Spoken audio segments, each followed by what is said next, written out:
Salut Église des Deux-Rives, c'est fun de vous voir. J'ai hâte de vous voir en personne pour pouvoir chanter ensemble en tant que communauté. Pour l'instant, on le fait chacun dans son salon. Ce matin, on parle du baptême. Pourquoi se faire baptiser? On va offrir bientôt un cours de baptême pour le premier baptême de l'histoire dans l'Église des Deux-Rives. On se réjouit de ça.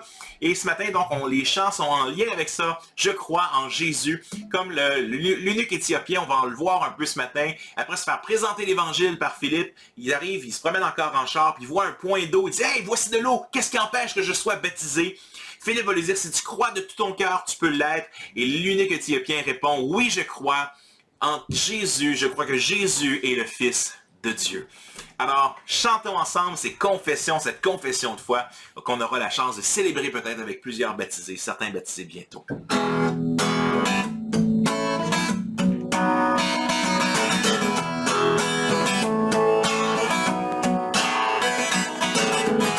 Je crois en Jésus, je crois qu'il est le Fils de Dieu, je crois qu'il est mort et ressuscité,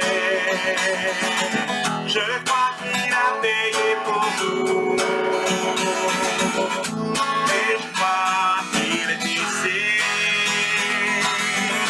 présent au milieu de nous,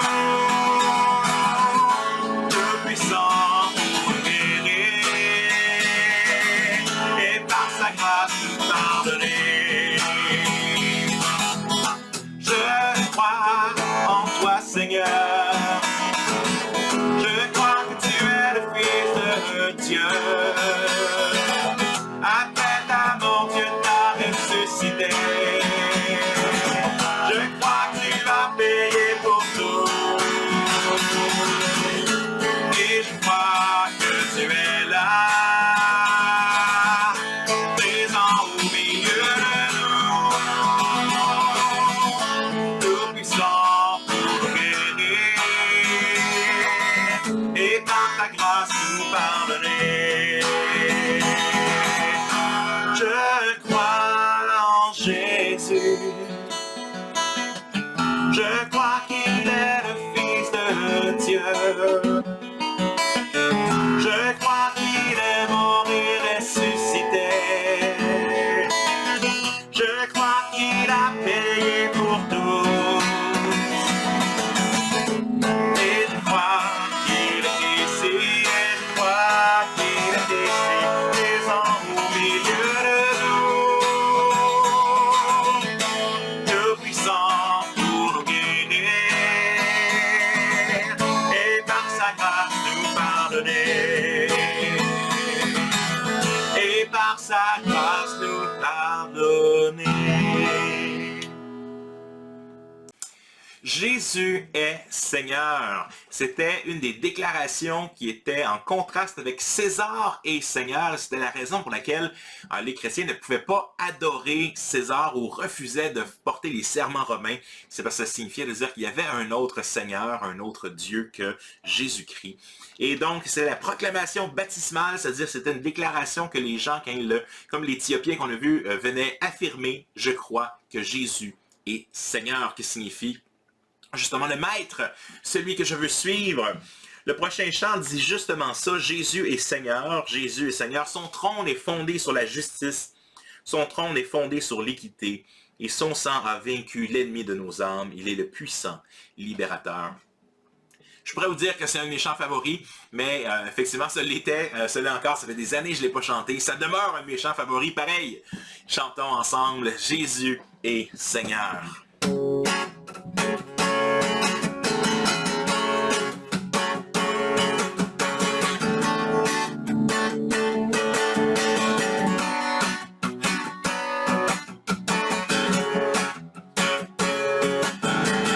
Jésus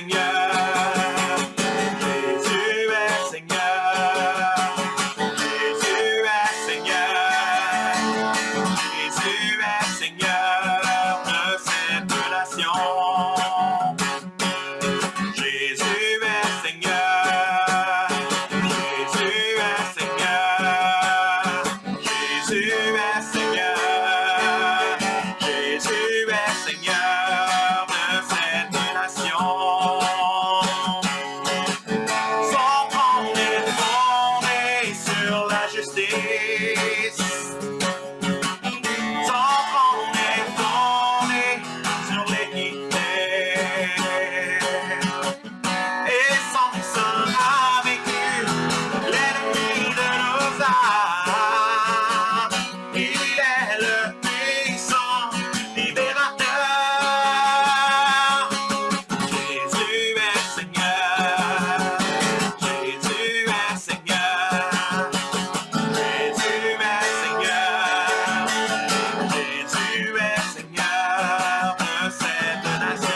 Seigneur.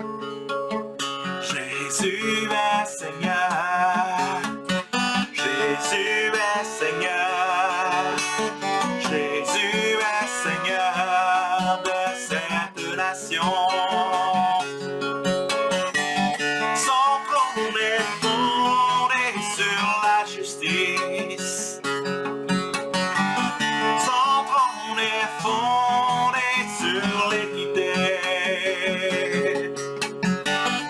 Et son sang a vaincu l'ennemi de nos âmes. Il est le puissant libérateur. Jésus est Seigneur. Alors, on parle de baptême, on parle de déclarer Jésus est Seigneur, on parle d'entrer d'une certaine manière dans le peuple de Dieu. J'entre dans tes portes, j'entre dans tes parvis avec des louanges. Devant toi me voici. Je reconnais ta majesté, je reconnais ta royauté. El Shaddai, Dieu puissant, on reconnaît que Jésus est Seigneur.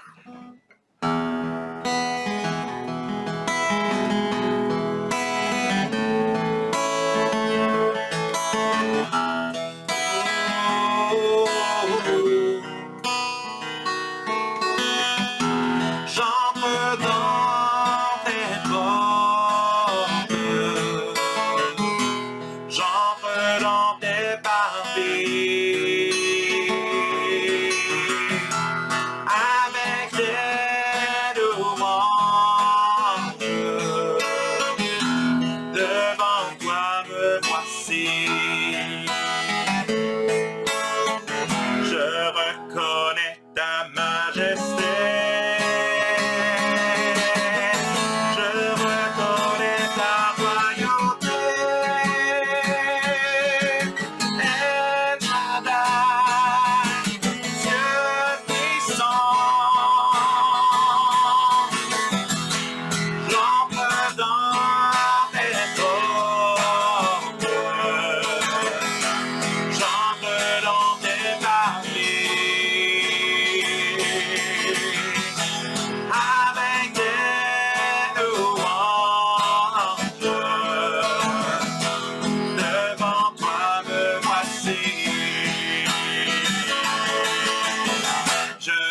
Connais ta majesté. Je reconnais ta royauté. El Shaddai, Dieu puissant. J'entre dans tes portes. J'entre dans tes parvis. Avec des louanges, devant toi me voici.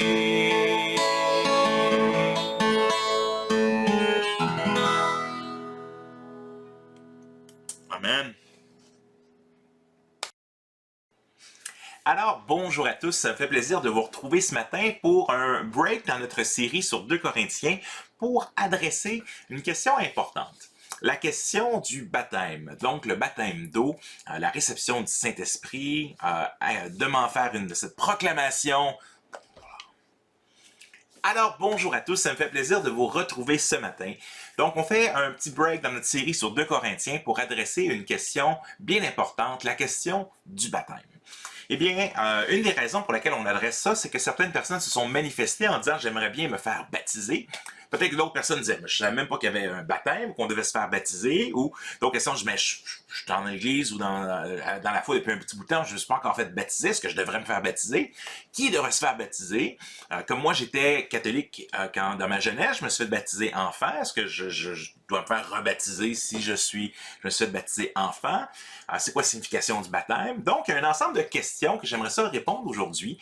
parce qu'on aimerait ça offrir donc la possibilité aux gens qui l'aimeraient de suivre un cours de préparation au baptême pour donc de se préparer à passer par les eaux du baptême devant la communauté, ce qui serait dans notre Église le premier baptême que nous avons en tant qu'Église évangélique des deux rives. Et donc, c'est une bonne occasion. À la fin, bien sûr, les gens vous pourrez vous joindre à un cours de préparation au baptême ou que vous vouliez vous faire baptiser ou que vous aimeriez avoir plus d'informations. Donc, vous n'êtes pas obligé à la fin du cours de nécessairement vous faire baptiser. Mais c'est l'opportunité que vous avez d'apprendre davantage sur le baptême. Donc, aujourd'hui, on se pose la question, pourquoi se faire baptiser? À quoi ça peut bien servir de se faire baptiser? Mais vous savez, de la même manière, Jésus, quand il va arriver devant Jean-Baptiste est surpris et il dit, qu'est-ce que tu fais là? Tu n'as pas besoin d'être baptisé par moi, c'est toi qui devrais me baptiser. Un peu de la même manière, des fois on dit, mais pourquoi est-ce que Jésus nous demande de se faire baptiser? C'est un geste, c'est un rite. Parfois, on n'aime pas ça, les rites. On appelle ça souvent une ordonnance. C'est une des ordonnances que le Seigneur a données à son Église. On parle du baptême et de la Sainte Seine comme les deux ordonnances principales que le Seigneur a données à son Église. Et donc, pourquoi se faire baptiser? Eh bien, vous savez, au travers de l'histoire de l'Église, on a souvent, sur certains points, comme la Sainte Seine, comme le baptême, des fois, il y a eu des points de vue divergents, différents qui sont venus. Et la place où il faut aller pour résoudre ces différends-là et avoir une bonne théologie, c'est les Écritures elles-mêmes. Et on doit être convaincu par les Écritures. Et donc, ça se peut que des fois, on pense connaître des choses, on s'est fait enseigner certaines choses, puis des fois, ça arrive qu'en réaction, par exemple, que l'évangélisme québécois a souvent été en réaction au catholicisme.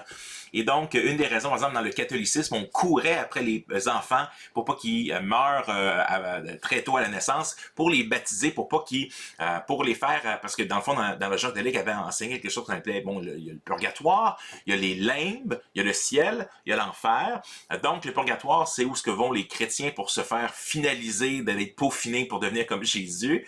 Les limbes, c'est que t'es un pécheur parce qu'on est pécheur par nature, mais t'as pas commis de péché actif, parce qu'en tant que petit bébé qui meurt par exemple à 3 jours, ben, tu n'as jamais eu la chance de faire le mal. Mais tu peux pas aller au ciel, tu peux pas aller en enfer selon la tradition catholique. Bien sûr, c'est pas des choses que l'on trouve dans l'Écriture, d'où l'importance de bien regarder et se fier à ce que l'Écriture nous enseigne. Et donc, souvent, en réaction au catholicisme, nous avons peur du baptême, ou des fois, on va même passer. J'ai baptisé quelqu'un à un moment donné dans une de mes églises où j'étais pasteur, et ça faisait une trentaine d'années que suivait le Seigneur, puis c'était toujours pas fait de baptiser. Eh bien, je suis persuadé, si elle a mis sa foi en Jésus, elle n'a pas besoin du baptême, si elle mourrait sans, je ne crois pas que le Seigneur l'exclurait de l'Église du tout, mais l'idée, alors, à ce moment-là, pourquoi est-ce qu'on se fait baptiser? Mais souvent en réaction au catholicisme, mais notre foi ne doit pas être en réaction à, notre foi doit être biblique. Et elle doit se rapprocher, non pas s'éloigner du catholicisme, mais se rapprocher de l'Écriture. Et donc, des fois, on va se rendre compte que sur le baptême de la Sainte Seine, des fois, on va être même inconfortable un peu avec qu'est-ce que le texte biblique nous dit. Pourquoi? Parce qu'on a cet arrière-plan catholique, puis on n'aime pas ça, puis ça goûte un peu l'épice qu'on avait dans notre jeunesse. Mais des fois, le mélange d'épices nous rappelle des choses, et donc, mais c'est pas une bonne raison pour le mettre de côté. On peut tuer quelqu'un avec un couteau à pain, mais c'est pas une bonne raison d'arrêter d'utiliser le couteau. Alors, on va dans l'Écriture, on va regarder notamment plusieurs passages dans le livre des Actes, un peu en rafale, qui est la première place où la première fois dans l'histoire de l'Église où on a prêché l'Évangile, les premières fois qu'on a une réaction des gens, puis où on a vraiment une histoire, donc une histoire, comment est-ce que les apôtres faisaient dans leur prédication de l'Évangile, qu'est-ce qu'il y avait comme réponse de la part des croyants, et qu'est-ce qui se passait. C'est le meilleur exemple qu'on a dans le Nouveau Testament de qu'est-ce qui est attendu d'être fait. Si ce n'est que, bien sûr, quand Jésus va partir, en Matthieu, chapitre 28, il n'est pas ici, on le trouvera plus tard, mais Matthieu chapitre 28, aller dans toutes les nations, faire des disciples. Comment on fait ça? Bien, baptisez-les au nom du Père, du Fils et du Saint-Esprit, et enseignez-leur à obéir à tout ce que je vous ai enseigné. tout ce que je vous ai prescrit. Et donc, le mandat de baptiser, de faire des disciples, c'est le mandat principal du Christ à l'Église. C'est la dernière chose qu'il a dit avant de partir. Et donc, c'est pas étonnant qu'une des premières choses que l'Église va faire quand elle va faire des disciples, c'est de baptiser les gens et de leur enseigner tout ce que le Christ leur a prescrit et de voir même le baptême comme la première des choses que le Christ a prescrit aux croyants. C'est la toute première chose, c'est la couche qu'on met quand l'enfant, quelqu'un a une nouvelle naissance, on lui met la couche du baptême pour justement être obéissant à ce que le Seigneur nous demande. Alors, première chose, en Actes chapitre 2, on a cette situation où l'apôtre Pierre vient de prêcher la première prédication de l'histoire de l'Église, et les gens, écoute, sont ouverts, ils eurent le cœur vivement touché. Ils dirent donc à l'apôtre Pierre, « Frère, que faisons-nous maintenant? C'est quoi la prochaine étape? » Et l'apôtre Pierre de répondre, en Acte 2, verset 38, « Repentez-vous et que chacun de vous se fasse baptiser au nom de Jésus-Christ pour que vos péchés vous soient pardonnés, alors vous recevrez le don du Saint-Esprit. » Alors, plusieurs choses intéressantes. Premièrement, repentez-vous, et ça, c'est quelque chose, la repentance précède toujours le baptême. Donc, la repentance précède toujours le baptême. C'est un des points de vue fondamental du baptisme. Donc, ce qu'on appelle le credo baptême, donc le baptême de confession, le baptême de profession, le baptême de repentance. Tu commences avec repentez-vous. Repentir, ça veut dire quoi? Changer de direction. Donc, je m'en allais d'un bord, je m'en vais maintenant de l'autre. Et donc, repentez-vous, changez de vie, changez de direction. Reconnaissez que vous êtes pécheurs, qu'on a besoin de mettre nos péchés de côté. Plus loin dans le livre des Actes, quand des gens vont se convertir, ils faisaient de la magie, ils vont brûler tout leur livre de magie. Il y a une action qui est liée au fait de dire « je me repens ». Je me repens de quoi? De mes péchés, et de mes péchés en particulier. Et on a tous des péchés différents, mais on est tous appelés à se repentir. Repentez-vous, donc la repentance est toujours la première étape. Donc la foi et la repentance sont toujours la première étape. Après ça, il dit que chacun de vous se fasse baptiser au nom de Jésus-Christ pour que vos péchés vous soient pardonnés. Là, des fois, on n'aime pas ça, cette formulation-là, parce qu'on a l'impression que pour que vos péchés vous soient pardonnés, ou dans le vieux français, pour la rémission des péchés, ça veut dire la même chose. On n'aime pas ça parce qu'on a l'impression qu'il y a un lien entre le fait de se faire baptiser et la rémission des péchés. Et alors, vous recevrez le don du Saint-Esprit. Qu'est-ce qu'on a dans le livre des Actes? On a la repentance toujours en premier. La foi est là, mais ça va arriver dans le livre des Actes que des gens vont recevoir le Saint-Esprit avant le baptême d'eau. Ça va arriver que les gens reçoivent le Saint-Esprit après le baptême d'eau. Des fois, ils semblent le recevoir au moment du baptême d'eau. Calvin va essentiellement, Jean Calvin, le réformateur français protestant, va dire essentiellement, écoute, c'est un peu un mystère. Quand est-ce que ça se passe, les choses dans le monde invisible? Augustin, un autre théologien important, va dire qu'en bout de ligne, le baptême d'eau est le symbole visible d'une réalité invisible.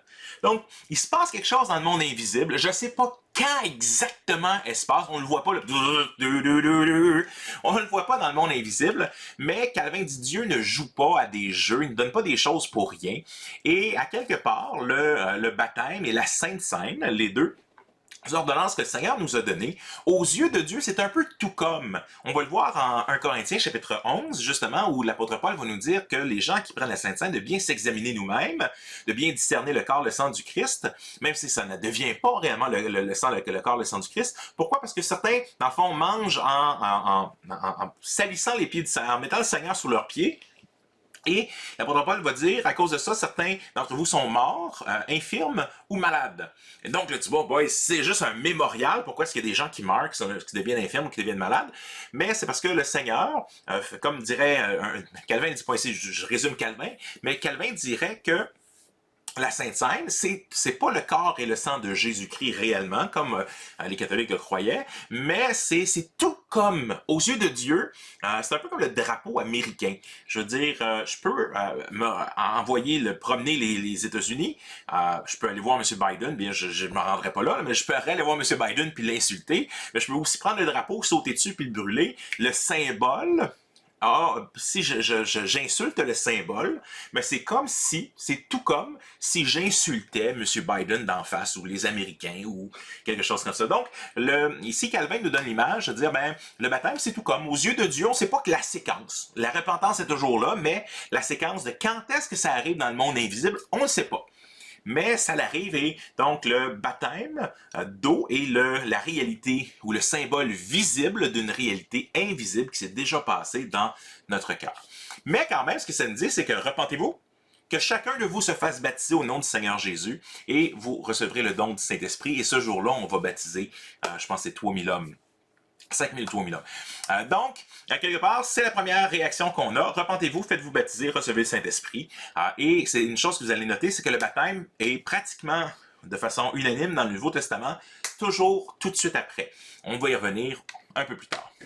En acte 16, Paul va sortir de prison, il est en train de chanter des cantiques en prison, il y a un tremblement de terre, le geôlier qui a peur de perdre sa job et sa vie décide de s'enlever à la vie avant de se faire lui-même torturer ou autre pour avoir perdu les prisonniers. L'apôtre Paul l'arrête, non, on est tous là.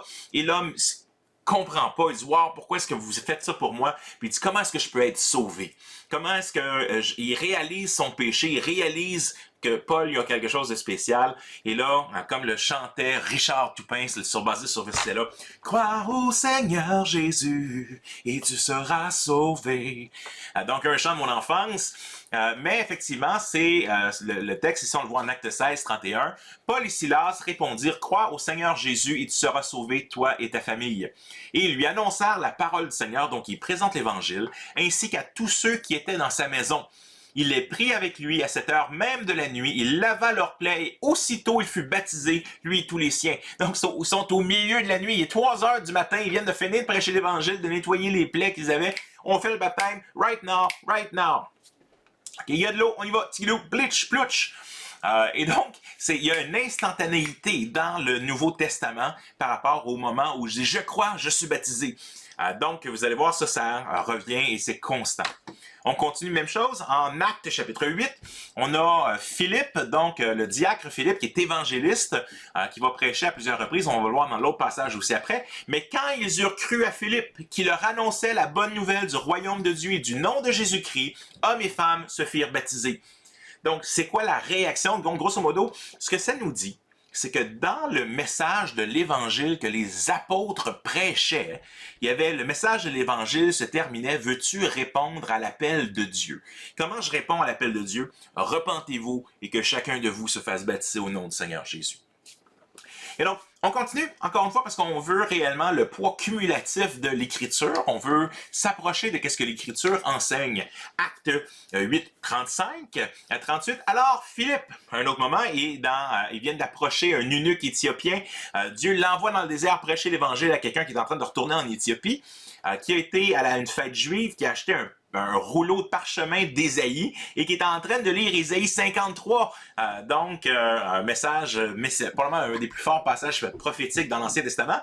Et il arrive à côté du char, comme le moment où il est en train de lire le passage qui parle de Jésus. Et tu as l'Éthiopien qui voit Philippe arriver. Philippe lui dit, je vois que tu lis. Est-ce que tu comprends ce que tu lis? Comment comprendrais-je si personne ne me l'explique? Et puis il dit, est-ce que tu veux que je t'explique de qui ça parle? Ben, il dit, bien sûr. Ah oui, embarque. Et on fait un bout de chemin ensemble. Alors, Philippe prit la parole et partant de ce texte, lui annonça la bonne nouvelle de Jésus. En continuant leur route, ils arrivèrent près d'un point d'eau.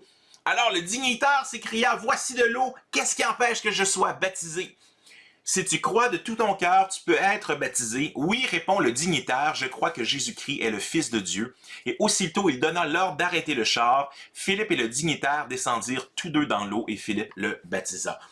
Donc ici, encore une fois, ce qui nous est dit, c'est que Philippe en proclame la bonne nouvelle. Il présente le message de l'Évangile. Puis la réaction de le dignitaire, c'est « Hey, je vois de l'eau! » Ce que ça veut dire, c'est que dans la présentation de l'Évangile qui est fait, donc la prochaine étape, si tu crois que Jésus est le Fils de Dieu, oui, la prochaine étape, c'est de t'amener vers les eaux du baptême. Donc, on présente l'Évangile à quelqu'un, on devrait faire la même chose, c'est-à-dire que quand une personne est intéressée à mettre sa confiance en Jésus-Christ, on doit dire, mais regarde, la prochaine étape, c'est un cours de préparation au baptême, ou c'est viens apprendre davantage sur ce que le Seigneur nous demande de faire.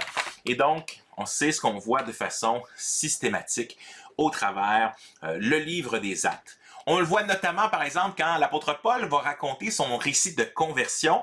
On peut lire que, donc, Ananias, qui est la personne que Dieu a envoyée à l'apôtre Paul, l'apôtre Paul a vu Jésus il est devenu aveugle, puis pendant un bout de temps, il est en train de réfléchir à ce que ça veut dire, c'était pourquoi c'est Jésus, mais comment ça, je crois pas.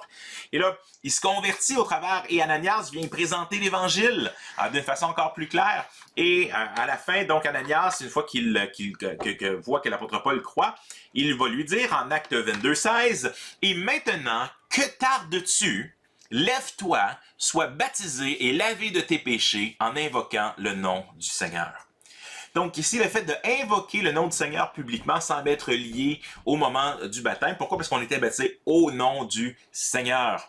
Et donc on voit que constamment, dans le livre des Actes, l'Évangile est prêché, le baptême fait partie du package de l'Évangile. Mais comment est-ce que je réponds à l'appel de Dieu? Comment est-ce que je réponds à l'Évangile? Mais c'est le pas de dire je mets ma confiance en Jésus-Christ, mort, résurrection, ça fait partie. Donc c'est la réponse qu'essentiellement les apôtres ont prêchée. Mais là, nous, ça nous fatigue quand même un peu. Parce qu'on dit, mais là, on n'aime pas ça, parler comme ça, parce que ça veut-tu dire que le baptême sauve? Et la réponse à ça, c'est non. Pas du tout. Le baptême en lui-même, là, il sauve personne.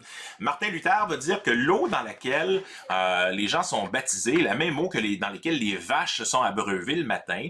Donc non, le baptême n'a rien de magique. Et ici, on réagit vraiment fortement au catholicisme qui courait après les bébés, comme je parlais tout à l'heure, pour les faire sûr qu'ils ne s'en iraient pas donc en enfer s'ils n'ont pas été baptisés en courant après. Je pense que pour bien l'expliquer, regardons ce que John MacArthur, donc un pasteur théologien baptiste bien connu, va dire notamment sur Acte 2:38. Repentez-vous que chacun d'entre vous soit baptisé au nom de Jésus-Christ, vous recevrez le Saint-Esprit. Voici ce que MacArthur va écrire. Le baptême d'eau ne produit pas le pardon des péchés. Donc, c'est pas le baptême qui produit le pardon des péchés. La réalité du pardon précède le rite du baptême. Donc, le baptême, le pardon et la repentance, le pardon est avant le moment du baptême. Il dit, ceci étant dit, nous dit MacArthur, le baptême d'eau était l'acte omniprésent d'obéissance lors de la conversion, tellement qu'il est devenu synonyme de salut. De dire que quelqu'un a été baptisé pour le pardon de ses péchés était le même que de dire que cette personne était sauvée. Et donc, ce que MacArthur est en train de dire, c'est que dans le Nouveau Testament, un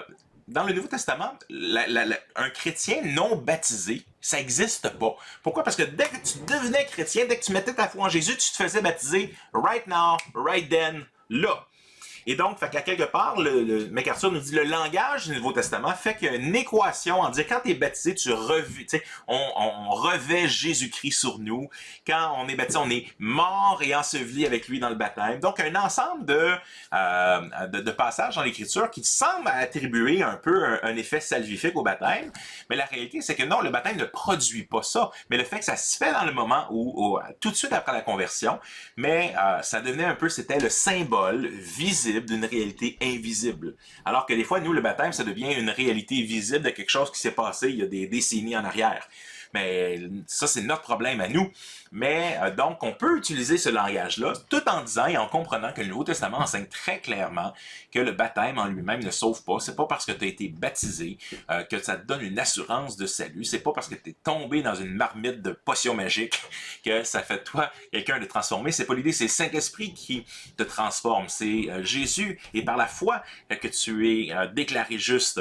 Mais donc, le baptême quand même est la réponse, on le voit dans les des Actes constamment, est la réponse à la fin, quand on présente l'Évangile, c'est le pas logique de dire ben, je veux mettre ma confiance en Jésus-Christ. Comme ce moment-là du baptême était à ce moment-là, eh bien, nous, on va souvent dire, mais fais une prière avec moi. Puis là, on invite la personne à prier. Sauf que dans l'Écriture, ben, oui, fais la prière avec moi, fais partie de ça.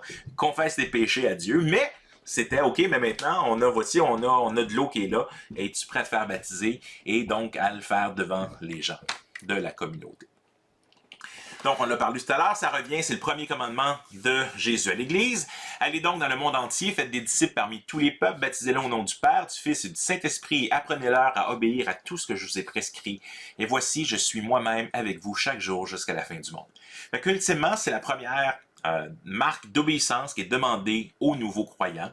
Quand tu te repens, mais c'est la première chose qui est donnée, on baptise au nom du Père, du Fils et du Saint-Esprit. Alors, quelques petites questions en rafale sur, bon, qu'est-ce que le baptême? Ou dans ce cas-ci, si j'ai été baptisé bébé, est-ce que j'ai besoin de me faire rebaptiser? La réponse, simple, c'est oui. En fait, les baptistes ont été appelés comme ça parce qu'on rebaptisait même, qu'on était appelés au début les anabaptistes, qui veut dire rebaptiseurs. Parce qu'à un moment donné, tout le monde était, personne à cause de la religion catholique, tout le monde était baptisé enfant. J'ai été baptisé enfant. Beaucoup d'entre vous peut-être ont été baptisés, je parle enfant, pas juste enfant, mais nourrisson. Quand on parle de baptême de nourrisson ou d'enfant, on parle souvent du baptême comme de bébé. Et donc, ici, les gens ont été baptisés bébés, mais peux-tu m'expliquer la repentance que tu as faite lorsque tu étais bébé? Ben non, tu peux pas. Parce que le bébé, il fait des soupirs inexprimables, mais il n'est pas capable de se repentir. Et le baptême est un baptême de repentance. Il n'est pas capable de dire « Je crois en Jésus ». Il n'est pas capable de faire ça non plus. Le baptême, c'est la différence entre l'Ancien et le Nouveau Testament. La circoncision dans l'Ancien Testament faisait qu'il faisait partie du peuple de Dieu. Mais dans la Nouvelle Alliance, tu as un baptême de foi qui est là. Par contre, il y a une belle pratique, et on fait cette pratique-là en tant que baptiste. C'est-à-dire que souvent, quand les gens ont un enfant, on fait une dédicace d'enfant. Donc, on conserve cette idée de la circoncision, de dire, mais j'apporte mon enfant devant Dieu pour dire, Seigneur, merci pour cet enfant, puis aide-nous à l'éduquer dans tes voies. Puis en tant que communauté, on va aider les parents. Fait qu'on fait un peu la même chose, sauf que ce n'est pas ce que l'Écriture nous enseigne sur le baptême. Le baptême, c'est quand je fais une profession de foi, une profession sur la base de ma foi, eh bien, je me fais baptiser au nom du Père, du Fils et du Saint-Esprit afin que, enseveli avec le Christ, je reviens, je vais ressusciter avec lui et je veux marcher en nouveauté de vie. Et donc, si j'ai été baptisé bébé, oui, tu dois être rebaptisé parce que ton baptême, essentiellement, ne compte pas parce que ce n'était pas un baptême biblique. Alors, qu'est-ce que le baptême? Il y a plusieurs confessions de foi au travers l'histoire de l'Église, particulièrement dans les milieux protestants ici, ou dans une série de ce que j'appelle les foires aux questions, qui est une théologie systématique en foire aux questions. Voici un peu un résumé que j'en fais avec plusieurs confessions de foi autres, mais voici. Le baptême est le premier acte d'obéissance que demande Jésus à celui qui se repent et qui croit. Le baptême est une ordonnance du Nouveau Testament instituée par Jésus-Christ afin d'être pour le baptisé un signe de sa communion avec Christ dans sa mort et sa résurrection, de son insertion en lui, de la rémission des péchés, de son offrande de lui-même à Dieu par Jésus-Christ pour vivre et marcher en nouveauté de vie. Une des choses que ça fait, c'est qu'à quelque part, quand on se sent mal, puis on continue d'être pécheur même après le baptême, n'est-ce pas? Et quand je me rappelle que non, ce signe, ce symbole visible, me rappelle, non, je suis mort à mes péchés et Jésus-Christ m'a pardonné. C'est la même chose, la Sainte Seine revient sur cette idée-là aussi, que chaque fois que je prends la Sainte Seine, je me rappelle que j'ai besoin de la grâce de Dieu et que mes péchés ont été pardonnés. Donc les deux symboles, l'ordonnance que le Seigneur nous a donnée, nous rappellent les mêmes choses et prêchent l'Évangile de façon visible. Mais donc, c'est un symbole pour moi, c'est un signe, un rappel que mes péchés ont été pardonnés et donc je peux vivre une vie de reconnaissance et de remerciement envers Dieu. D'ailleurs, le mot Eucharistéo, donc dont on tire l'Eucharistie ou ce qu'on appelle la communion, des fois on ne l'appelle pas Eucharistie parce qu'on trouve ça sonne trop catholique, mais Eucharistéo veut tout simplement dire merci et c'est le repas du merci pour la Sainte Seine. On continue. Ceux qui professent de fait la repentance envers Dieu et la foi et l'obéissance au Seigneur Jésus sont les seuls sujets aptes à recevoir cette ordonnance. Nous ne baptisons pas les bébés car ceux-ci ne peuvent manifester aucune repentance volontaire et l'élément extérieur à utiliser dans cette ordonnance est l'eau dans laquelle le candidat est immergé au nom du Père, du Fils et du Saint-Esprit. Donc, il y a plusieurs choses ici. Premièrement, le baptême, c'est dire à Dieu, ou la repentance, c'est dire à Dieu non seulement j'accepte ce que Jésus a fait pour mes péchés, mais Jésus est sauveur et Seigneur de ma vie. Ma vie ne m'appartient plus, elle appartient au Seigneur Jésus. Seigneur Jésus, fais de ma vie ce que tu veux. Donc, il y a je laisse ma vie à Jésus, mais Jésus me donne la vie éternelle, il me donne sa vie. Donc, il y a repentance, obéissance, et les seuls sujets aptes à recevoir cette ordonnance sont les gens qui font une profession de foi. Donc, on ne baptise pas les bébés, j'ai revenu à quelque part. Et l'élément extérieur à utiliser dans cette ordonnance est l'eau, dans laquelle on est immergé. Donc, le baptême biblique est souvent cette idée qu'on va dans l'eau, on descend dans l'eau, que plouch, on te descend dans l'eau. Pourquoi? Parce qu'il y a une signification, tu es mort et ressuscité. Et donc, c'est cette idée, c'est pour ça qu'on baptise les gens dans l'eau et qu'on les immerge dans l'eau parce qu'on croit au baptême par immersion. Qui devrait être baptisé? Eh bien, je pense que c'est assez clair déjà, mais je le mentionne. Nous croyons credo-baptême, c'est-à-dire en contraire du pédo-baptême, donc le baptême des nourrissons, donc péda là, pour qui nous donne enfant. Mais donc, nous ne croyons pas au pédo-baptême, nous croyons au credo-baptême, donc baptisé sur la confession de foi. Alors, qui devrait être baptisé? Tous les croyants, mais seulement les croyants. Et là, et oui, on va faire de notre mieux, mais ça va arriver que des non-croyants sont baptisés parce qu'ils pensent qu'ils sont des croyants. Ça va arriver que des gens qui ne sont pas croyants du tout se fassent baptiser. On le voit avec Simon Magus, on le voit dans l'histoire de l'Église. Le baptême ne fait pas de toi un enfant de Dieu. Tu te fais baptiser parce que tu es un enfant de Dieu et que Dieu a transformé la réalité visible d'une réalité invisible. Mais tous les croyants. Et donc, dans ce sens, si tu crois au Seigneur Jésus pour le pardon de tes péchés, eh bien oui, tu es invité à te faire baptiser sur ta profession de foi. C'est ce que le Christ demande à tous les croyants. Que faut-il pour se faire baptiser? De l'eau, se repentir de ses péchés, croire en Jésus pour le pardon de ses péchés, puis, quatrième chose, une communauté qui reconnaît ça. Pourquoi? Parce que la profession de foi se fait au sein du corps de Christ. Donc, c'est une déclaration publique et qui est faite où? Mais dans une communauté qui reconnaît et qui accepte le nouveau croyant et qui célèbre l'arrivée du nouveau croyant. Donc, ça se fait dans une communauté. Généralement, on ne baptise pas, ça arrive dans le Nouveau Testament, néanmoins que, bon, on a avec Philippe et l'eunuque éthiopien, mais de façon générale, le baptême est donné comme un signe à la communauté, un signe de célébration pour le corps du Christ. On a dans Galates chapitre 2 verset 20, « Ce n'est plus moi qui vis, c'est le Christ qui vit en moi. Ma vie en tant qu'être humain, je la vis maintenant dans la foi au Fils de Dieu qui, par amour pour moi, s'est livré à la mort à ma place. » Et donc, le baptême, si je crois que Jésus est mort pour mes péchés, si je veux m'identifier à sa mort et vivre avec lui pour toujours et vivre dans la vie de la résurrection dès maintenant, c'est-à-dire à marcher à la suite de Jésus, tout en sachant que j'aurai besoin de sa grâce, puis je ne le ferai pas parfaitement, mais que lui est mort pour me pardonner parfaitement, eh bien oui, alors tu peux être baptisé. Qu'arrive-t-il si je ne veux pas être baptisé? Ben, c'est une bonne question, mais je dirais qu'il y a peut-être deux situations. Il y a la situation de peut-être que tu entends ce message-là, puis tu es un Corneille. Un Corneille, c'est pas quelqu'un qui baille au Corneille, mais Corneille était un homme dans le Nouveau Testament qui cherchait Dieu, puis qui se posait des questions, puis que Dieu va se révéler et va lui envoyer l'apôtre Pierre pour lui prêcher l'Évangile. Ça se peut que tu ne sois pas encore rendu au fait de dire, moi, là, je crois vraiment ça à 100%, ou moi, je veux mettre ma confiance. Je suis pas encore là à mettre ma confiance en Jésus. Ce que l'Écriture nous dit, c'est « Repentez-vous aujourd'hui. Aujourd'hui est le jour du salut et tu ne sais pas de quoi demain est fait. Peut-être que demain, tu vas être mort. » Tu peux sortir au IGA ou au Maxi, puis tu te fais ramasser par un auto. Tu peux mourir de la COVID. Tu peux mourir d'étouffer d'une carotte. On ne sait pas quand est-ce qui est ton dernier jour. Et donc, ça pourrait être maintenant. Fait que la question dit, il y a une urgence à ça. Aujourd'hui, si vous entendez sa voix, n'endurcissez pas votre cœur. C'est le moment aujourd'hui de dire oui, hey, il ne faut pas bretter là, dans la question de savoir est-ce que je crois en Jésus ou pas.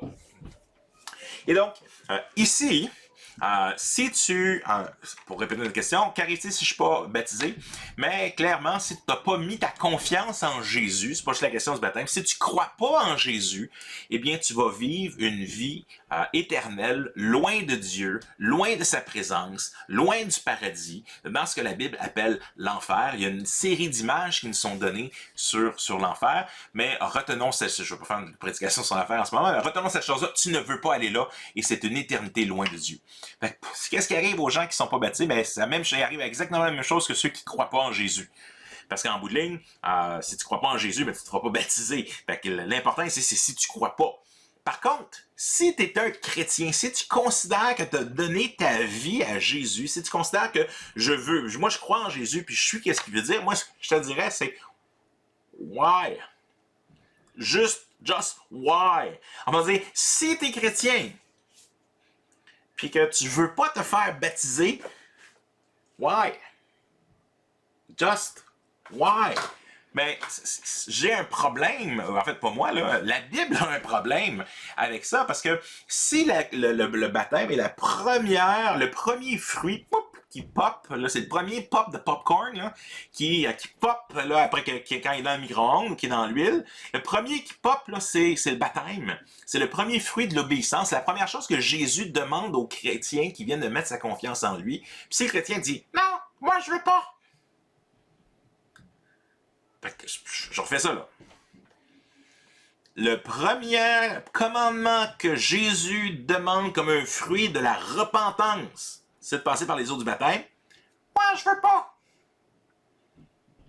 Ouais, mais tu peux pas dire à la fois, Seigneur Jésus, je veux que tu sois Seigneur de toute ma vie, puis je veux pas me faire baptiser, ça marche pas.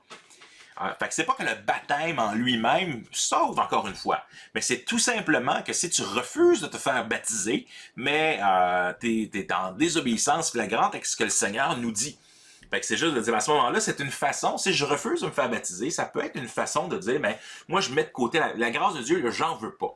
Encore une fois, c'est pas que le baptême te donne la grâce de Dieu, mais c'est la façon que le Seigneur nous dit, on prêche l'Évangile, on inclut le baptême, si la personne accepte puis veut se faire baptiser, ben, alléluia, on l'accepte dans notre communauté, on se réjouit de sa conversion, que le Seigneur est venu dans son cœur, que le Saint-Esprit est venu dans son cœur. Mais donc, je ne veux pas faire un guilt trip pour rien, mais c'est juste de dire, ben, si tu es en attente, ben bon, qu'est-ce qu'il faudrait pour que tu cherches puis tu arrives à une conclusion par rapport à la foi puis à Jésus-Christ? Est-ce que tu as besoin de parler avec un pasteur? Est-ce que tu as besoin de lire un livre? Est-ce que tu as besoin de t'informer un peu plus? Puis si tu es un croyant qui ne s'est pas encore fait baptiser, ben, c'est une bonne question. Si tu es un ado, puis tu te dis, ben moi, je sais pas si je devrais me faire baptiser. Ben là, on vient de dire que c'était pas un pédobaptême, c'est pas le baptême des enfants. Non, c'est pas un baptême des nourrissons. Tertullien, un des pères de l'Église, disait, en refusant de baptiser les nourrissons, il disait, non, Jésus a dit, laissez venir à moi les petits-enfants. Fait que non, il faut pas les empêcher. Donc, c'était un argument que plusieurs disaient, on peut baptiser les enfants, mais Tertullien faisait la différence, et elle est bonne de faire, entre un nourrisson qui n'est pas capable de dire quoi que ce soit et de faire quoi que ce soit pas mal autre que roter, péter, manger puis dormir. Mais l'enfant, il y a une foi enfantine et Jésus va nous démontrer que les enfants peuvent croire en Jésus, même que Jésus va dire, si vous ne devenez pas comme un tout petit, vous ne pourrez pas entrer dans le royaume des cieux. Fait que nous, souvent, on dit, mais non, mais il faut attendre que les enfants deviennent comme des adultes là, pour qu'ils puissent prendre une décision pour Jésus. Non, non, Jésus nous dit le contraire. Il faut que nous, on devienne avec une foi d'enfant pour que nous, on puisse rentrer dans le royaume des cieux. Et donc, il n'y a pas de raison pour laquelle on ne pourrait pas baptiser un adolescent ou même un enfant qui a une conscience, qui comprend. Est-ce qu'on comprend tout à 8 ans? Non, je comprends pas la même chose à 8 ans, à 12 ans, à 15 ans, à 17, à 25, à 55. Mais la réalité, c'est que est-ce que je comprends assez pour dire, Seigneur Jésus, je suis un pécheur. J'ai besoin de ta grâce. Puis donne-moi la grâce de continuer de t'aimer tous les jours de ma vie, en sachant que le Seigneur va tenir sa promesse. Ben, non, il n'y a pas de raison pour laquelle tu ne pourrais pas te faire baptiser. En même temps, on reconnaît, puis ça je pense que c'est une bonne chose, c'est que tous les gens ne maturent pas à la même vitesse les uns les autres. Donc, un enfant de 8 ans, c'est pas qu'il y a des fois dans l'histoire de l'Église, on dit ça, mais 8 ans c'est l'âge ou 12 ans c'est l'âge. Je crois pas qu'on devrait mettre une âge. Je pense que est-ce que la personne a une compréhension et une volonté de suivre Jésus-Christ. Certains vont me dire, ben là, non, moi je préfère qu'il attende à la fin de sa vie adolescent pour qu'il fasse ses mauvais choix, tu sais, pour voir qu'est-ce qu'il va choisir. Mais moi je dis, non, je regarde, dans la tradition juive, le bar mitzvah, on devenait un adulte à 12-13 ans, là. Fait que notre société nous met une adolescence qui nous dure de 12 à 37 ans pratiquement, là, ou 12 à 35 au moins. Mais la réalité, c'est que non, tu n'as pas besoin d'attendre. Parce que pourquoi est-ce que je passerais mon adolescence en me disant, moi je ne sais pas qu'est-ce que je veux faire par rapport au baptême ou par rapport à suivre Jésus. Moi je préfère de loin dire, mais non, regarde, fais un pas. Hein. C'est-à-dire, si tu crois en Jésus-Christ, fais un pas, puis dis, moi je crois en Jésus-Christ. Puis Seigneur Jésus, passer au travers l'adolescence, passer au travers mes expériences en sachant que tu es mon maître et mon Seigneur puis que tu vas me donner la force d'avancer. Écoute, je préfère de loin cette option-là qu'une option de me dire, écoute, je vais me garder mes options. Puis, je verrai, finalement, regarde, on va se fréquenter pendant 10 ans, puis, bon, regarde, en gardant nos options ouvertes. Hein. Puis, ben, non, l'Écriture nous dit, ben, si tu crois, crois au Seigneur Jésus et tu seras sauvé. Puis une des premières choses qu'on fait, c'est se faire baptiser. Fait que mon invitation aux ados aussi, c'est de dire, ben, écoute, je sais pas ce que tu en es dans ta vie, tu as peut-être des questions, puis tu vois notre groupe de jeunes aussi, puis sache qu'on est là pour répondre aussi à toutes tes questions. Parce que c'est d'ailleurs un des projets sur lesquels Cathy et moi travaillons là, dans notre vie à l'extérieur de l'Église, là, qui est les pourquoi de la foi. On est en train de travailler sur un projet qui répond aux plus difficiles questions qui peuvent être posées à la foi chrétienne et on veut les faire d'une façon qui répond ça aux pré-ados et aux ados. Puis on est en train de monter ça pour que ce soit accessible à toutes les églises, les camps, les jeunesses, les familles, etc.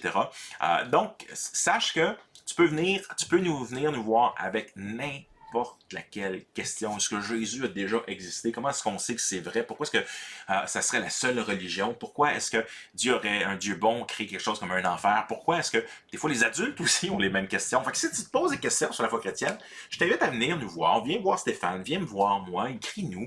On va prendre un café, là, on a le droit maintenant que ça réouvre, là. Ou sinon on va zoomer ensemble. Mais viens nous voir avec tes questions. Parce que il y a un jour, j'ai décidé de mettre ma confiance en Jésus. J'avais 8 ans. Puis j'aimais le Seigneur. Puis j'ai grandi dans ma relation avec lui. Puis je me suis fait baptiser à l'âge de 14 ans. Puis à 14 ans, j'avais pas encore tout compris. Puis le Seigneur est venu me chercher un an après, où vraiment j'ai fait une autre étape de consécration dans ma vie. Je suis persuadé que si j'étais mort après 8 ans, ben oui, je suis persuadé que je serais allé auprès du Seigneur. Même si je me suis fait baptiser quelques années après, parce qu'encore une fois, c'est pas le baptême lui-même qui fait quelque chose, mais c'est un pas d'obéissance.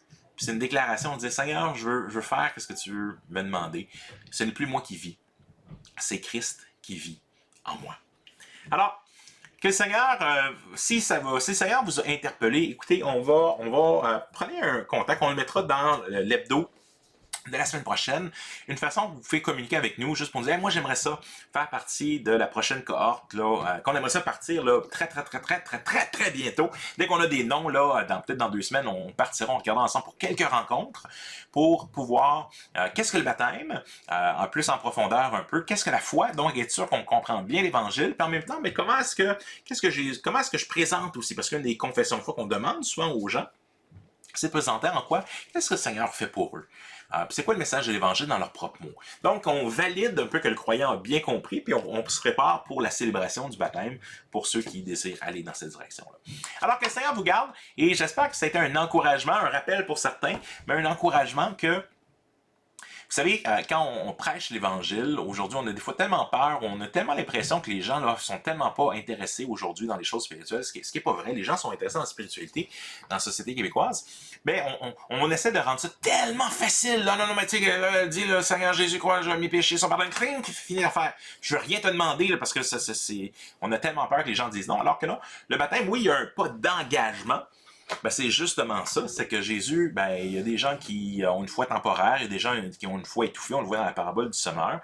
Mais non, on veut que les gens le prennent avec une véritable réflexion. On veut que les gens le prennent avec une véritable décision, en disant voici ce que je veux réellement. On veut pas faire un, tu sais, c'est pas une présentation de l'Évangile, là, c'est pas un mariage à Las Vegas, là, où tu descends, puis pouf, t'es marié en une nuit, puis non, là, on veut que les gens prennent un engagement réel et on va leur donner, le baptême, c'est pas quelque chose à faire. Le baptême, c'est tout simplement dire, non, il y a un engagement, il y a une ordonnance qui est là, il y a un engagement solennel, un peu comme le mariage, qui est là, Seigneur Jésus, moi et toi, là, c'est pour la vie. Puis je le fais en connaissance de cause. Je comprends pas tout ce que ça veut dire. De la même façon que quand tu te maries, tu comprends pas toutes les ramifications. Puis qu'est-ce que ça veut dire aimer quelqu'un. Puis ça veut dire quoi? Les sacrifices de vivre, d'avoir des enfants, puis des petits-enfants. Mais c'est cette union que le Seigneur Jésus nous propose, mais c'est le meilleur deal qui a jamais été fait de toute l'histoire de l'humanité. Crois au Seigneur Jésus et tu seras sauvé. Que le Seigneur vous garde, les amis.